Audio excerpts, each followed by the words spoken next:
त्यामुळे माझ्या पक्षावरती असा आरोप होत असेल तर तो अनाथ आहे एवढंच मला सांगायचं साहेब. पुणे आणि पिंपरीमध्ये ज्यावेळेस तुमची चर्चा ही शरद पवार राष्ट्रवादी काँग्रेस पार्टीसोबत सुरू होती, तुमच्या पार्टीची का भूमिका होती की सगळीकडे घड्याळाचं चिन्ह असावं आणि त्यामागची भूमिका काय होती, आणि जर ते होत नव्हतं म्हणूनच चर्चा इतके दिवस लांबली का?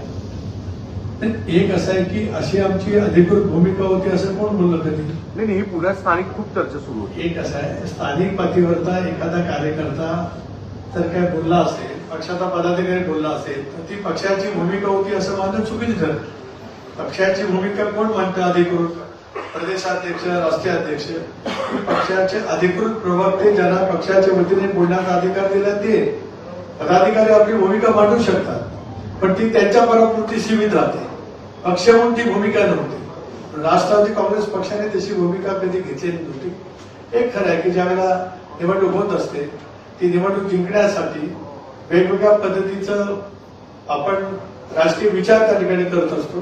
तो विचार एखाद्या कार्यकर्त्याने मांडला, पण याचा अर्थ त्यांनी काहीतरी अयोग्य केलं असं काय मी मानत नाही, कारण ती पक्षाची अधिकृत भूमिका नव्हती.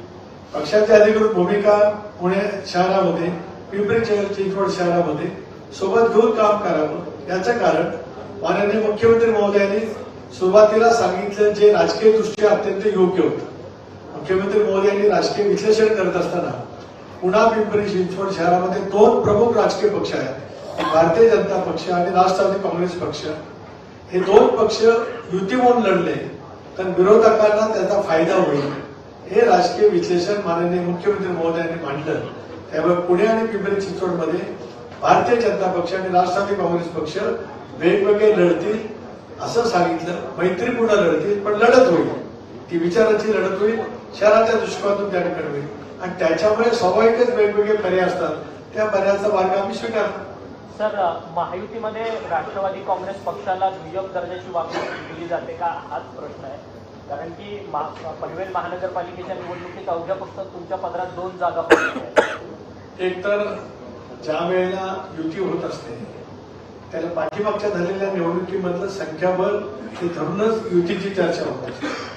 पनवेल महानगरपालिकेमध्ये राष्ट्रवादी काँग्रेस पक्षाचे 2017 मध्ये जेव्हा निवडणूक झाली, एकत्रित राष्ट्रवादी काँग्रेस पक्षाचे 2 नगरसेवक निवडून आले.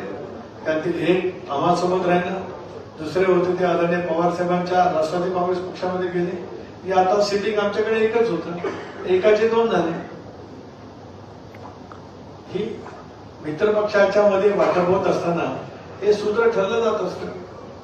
जसं आम्ही सूत्र नगरपालिकेच्या निवडणुकीमध्ये केलं, याचा अर्थ त्या पक्षाचं स्थान तिथं होतं की नव्हतं यापेक्षा सिटिंग जागाचा क्रायटेरिया ज्या वेळेला लागतो त्यावेळेला हे थोडंसं 2 पावलं पुढे मागे प्रत्येक राजकीय पक्षाला जावं करावं लागत असतं. तो त्याच्याचा भाग आहे. तर मुंबई महापालिकेत आपला प्रमुख प्रतिस्पर्धी पक्ष कोणता असेल? निवडणूक लढताना निवडणूक पद्धतीने होत असते. मुंबईमध्ये भारतीय जनता पक्ष शिवसेने एकत्रितपणाने लढत आहे. महायुती म्हणून महत्वाचा एक भाग त्या ठिकाणी आहे. राष्ट्रवादी काँग्रेस पक्षाने स्वतंत्रपणाचा लढण्याचा निर्णय त्या ठिकाणी घेतला.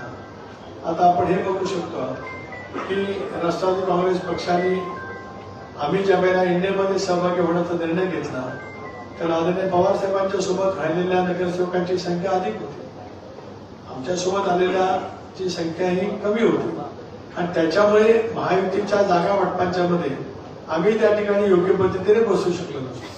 आणि त्याच्यामुळे ज्या ठिकाणावर आम्ही लढतो आहोत तिथे यशस्वी होण्यासाठी आम्ही लढतो आहोत. साहेब, नाशिकमध्ये काय झालं? नाशिक महापालिकेत काय झालं? नाशिक महापालिकेमध्ये मध्यरात्री माझ्याजवळ जी चर्चा झाली त्याप्रमाणे झिरवाल साहेब, संजय भुजबळ आणि शिवसेनेचे प्रमुख नेते यांनी एकत्रितपणाने नाशिक महापालिकेमध्ये युती घोषित केलेली आहे. भविष्यात शरद पवार पक्षाची काही आहे का? परत एकत्र होण्याचे कितपत चिन्ह आहेत? 2 भाग आहेत. एक तर स्थानिक स्वराज्य संस्थांच्या निवडणुका हा एक भाग. राज्याच्या नुकत्याच झालेल्या नगरपालिकेच्या निवडणुकीमध्ये आपण पाहिलं राज्यभरामध्ये तर वेगवेगळ्या ठिकाणी वेगवेगळ्या युती. त्यामुळे सोलापूर, कोल्हापूर, नाशिक आणि पनवेलमध्ये युतीचा प्रस्ताव आहे. पुण्यातील उमेदवारांची यादी योग्य वेळी प्रसिद्ध करणार असल्याचं सुनील तटकरेंनी आता सांगितलं. सोलापूर, कोल्हापूर, नाशिक आणि पनवेलमध्ये युती म्हणून लढतोय असं सुद्धा स्पष्टीकरण जे आहे ते सुनील तटकरे यांनी दिलं.